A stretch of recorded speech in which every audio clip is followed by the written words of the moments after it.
চব্বিশের অভ্যুত্থানের সময়কালে এবং তারও পূর্বে আওয়ামী লীগ এবং তাদের যারা দোসর এমন অনেকেই আছেন যারা মানুষের উপরে অবর্ণনীয় অত্যাচার করেছেন। অনেকে অভ্যুত্থানের সময়টাতে নানাবিধ ভাবে মানুষের উপরে নিপীড়ন করেছেন, নির্যাতন করেছেন, হত্যাকাণ্ডে অংশ নিয়েছেন। এমন অনেক আওয়ামী সন্ত্রাসী এবং তাদের দোসররা এখনো তারা আইনের আওতায় আসেন নাই, তারা নানা জায়গায় ঘোরাফেরা করছেন। আমরা এই বিষয়ে অন্তর্বর্তীকালীন সরকারের দৃষ্টি আকর্ষণ করছি।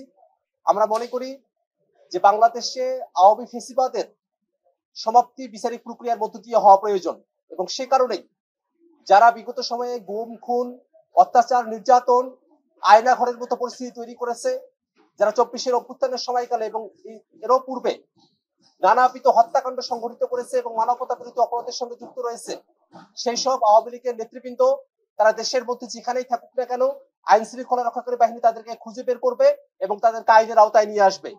একই সাথে যারা দেশের বাইরে পালিয়ে গিয়েছেন, অন্তর্বর্তীকালীন সরকার তাদেরকে দেশে ফিরিয়ে নিয়ে এসে বিচারের মুখোমুখি দাঁড় করাবে, সেই দাবি আমরা সরকারের কাছে রাখতে চাই।